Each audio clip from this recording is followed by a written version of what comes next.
Hi, my name is James.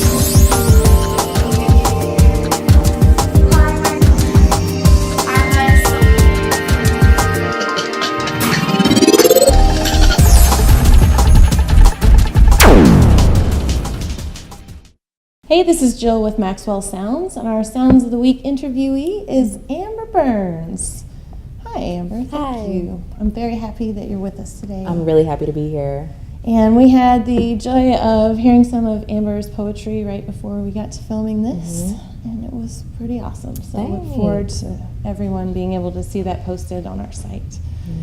So tell us some about how you got involved in poetry.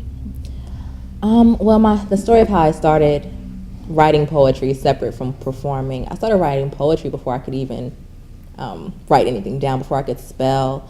My mom would have me talk to her. You know, I would always tell these elaborate stories, and so she started a journal where I would talk to her, and she would just write down everything I said, and from there, I started to keep my own journals and would write almost every day. I started performing poetry at 18 when I was a freshman at U of L. And that's when I joined a feminist choreo poetry group that's called SHE, which stood for Solidifying Her Evolution. Nice. And since then, I've just been performing individually. Wonderful. You've collaborated some with other writers in the community, right? Yeah. Mostly feminist poets that were involved with the choreo poetry group that I said before. We did some individual projects. I've also collaborated with two singers in the city. Tania Sanders, well, she's no longer here, but... She's in Arizona, right? Yeah, she's in Arizona now. Yeah, she used to be a part of the group.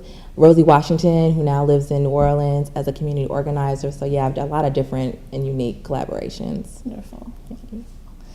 How did you get involved with Maxwellsounds, meet up with these folks? I think I just heard about it through the grapevine. I heard about it. Someone told me, oh, there's this open mic, you should come perform. I was like, sure. So for most of 2013, I spent almost every week at Maxwellsounds, mostly at the Rudd, performing at the open mic. At the Rudd. So you have an event coming up tomorrow. Yes, I do. I'll be performing at the Sweet Poetry Slam at Sweet Peaches Restaurant on 18th and Ali.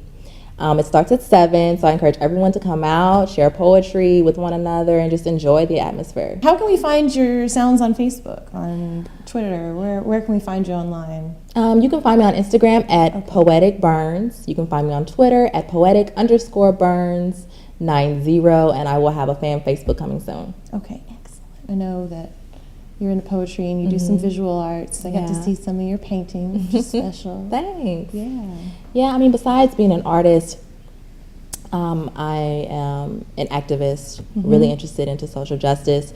Recently, I became the assistant director of a small nonprofit here called New Roots, and we address food access issues in some of Louisville's most neglected communities. Wonderful. That's very inspiring. Thank you. What is it called? New Roots? New Roots. New Roots. New Roots Incorporated. Okay. Excellent. So you're very involved in the community. I try. I think it's my responsibility as a human being to give back to the community in whatever capacity I can. Yeah, I feel that. I feel the same And right way. now, that's food access. Yeah. There's quite a food desert around here. There's quite a few. Yes. Yeah. It's a big problem.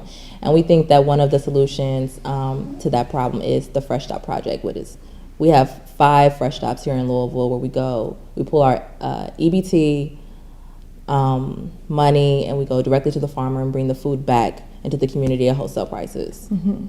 That is excellent. So, that's our little contribution to a big problem. Well, I would like to post some information about that on our Sure, site. yeah. That would be wonderful. Tell us about some of your short-term goals coming up. Short-term goals, Yeah. get into grad school. Get into grad school. That application is submitted. We'll see if they accept, and if so, that's what we'll be doing come fall. All right. So I just have tunnel vision right now on that. Yeah. I read something also about you're interested in writing an inspirational book of poetry. I would. I consider that to be a long-term goal. Yeah. But I would definitely like to have a collection of poetry, essays, and journal entries, and then eventually turn it into a biomythography similar to Audre Lorde's Zami. Wonderful. Oh, I'm getting so excited about everything that you're doing. Thank you. Thank you. So I loved sitting here with Amber, and I encourage you to check out all of her sounds. You can find them here posted on our page, and also the links that we directed you to. And thank you so much for checking in. We'll look forward to seeing you soon.